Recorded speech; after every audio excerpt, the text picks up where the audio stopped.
What's up, everybody? This is frenzyrumble of www.frenzyrumble.com. We're going to be doing another quick little tutorial today about applying my custom flame stencils onto a Leader Class Revenge of the Fallen Optimus Prime. I've actually sold these at retail. I'm going to be putting them on eBay as well. They're pretty much the accurate flame decals for the Prime truck. They've all been traced and stuff from live action images of the truck, vectorized in Adobe Illustrator, and then printed by a local sign shop on a high performance vinyl, which is this stuff here. Vinyl is a pressured adhesive material. It's like a sticker basically, and it provides a great mask. So what I did basically here was I took my Prime, and to get him ready, I removed all the factory flames. I've used actually just a mix of paint thinner and rubbing alcohol. Wherever there were flames, I basically soaked them pretty good, rubbed them off, then went over them with a 1200 grit sandpaper, which is very fine. So we're going to basically be starting with the front nose area.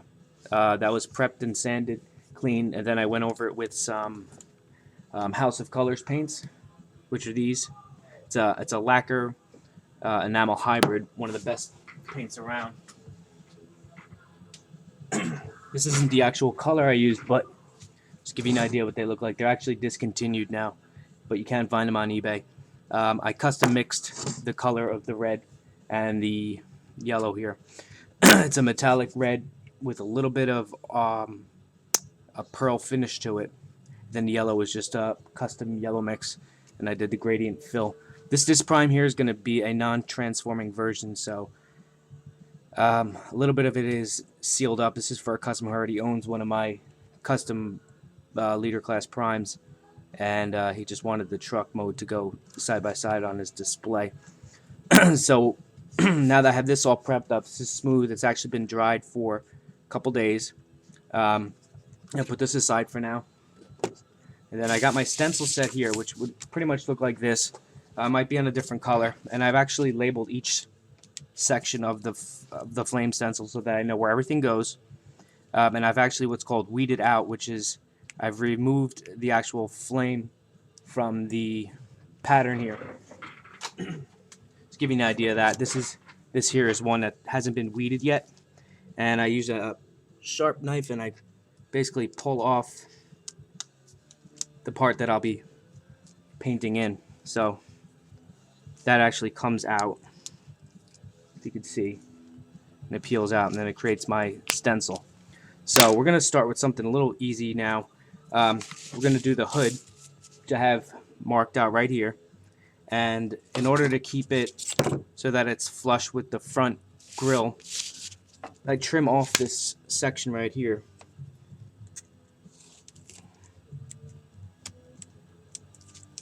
And I remove that. So these are all custom fit to size and everything.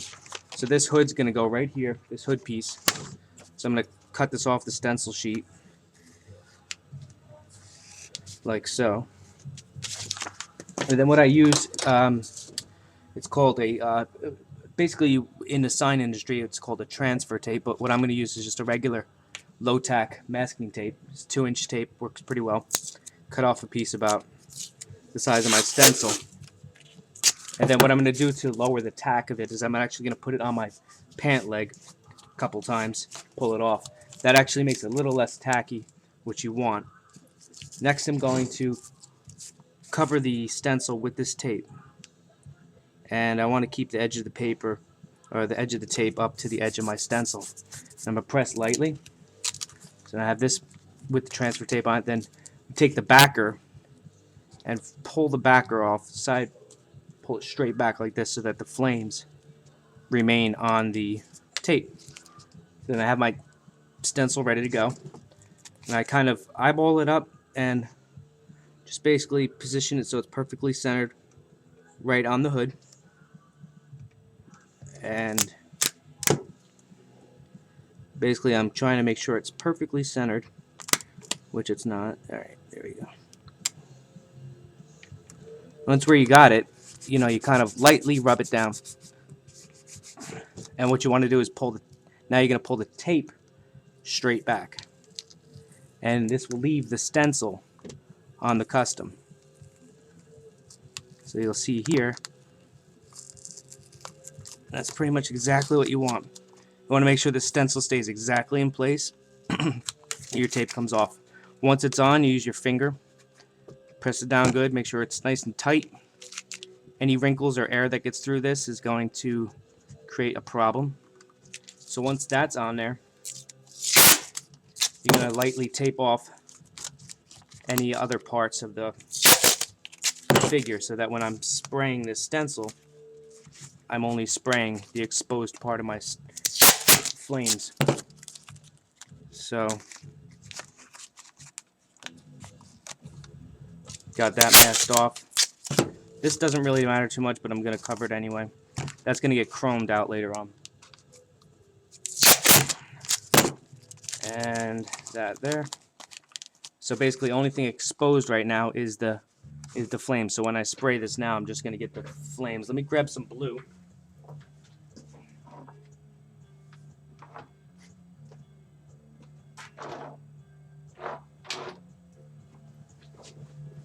Okay, so continuing off where we were, this is a custom blended mix for blue metallic. This is the blue that I use on Prime. It's basically a blue metallic mixed with a bit of red metallic to give them a more of a purpley blue color. I've got my airbrush here ready to go, cleaned.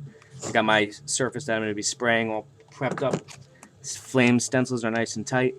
I'm going to put a little bit, a couple drops of blue into my airbrush. So I've got that all ready to go.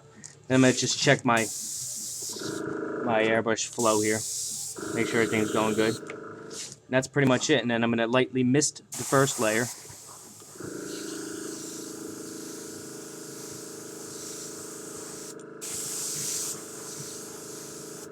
Now when I give that a couple seconds to dry, I'm going to hit that with a couple more layers.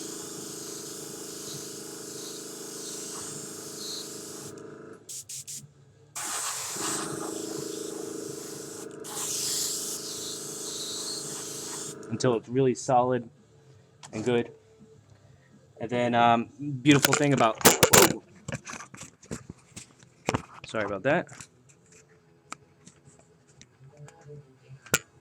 So the great thing about lacquer paints is that they're dry within a couple seconds.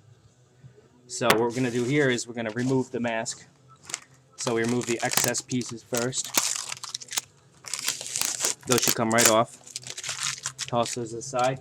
Now you don't want to touch your paint yet because it still will be a little bit wet to the touch.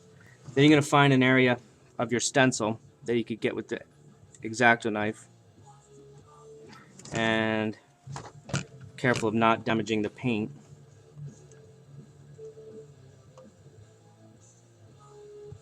In hindsight, it's probably a better idea to leave a corner a little bit lifted up.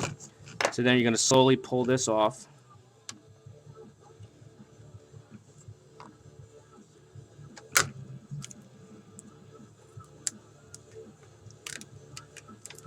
And then there's, make sure you don't have any stencils still sitting on here.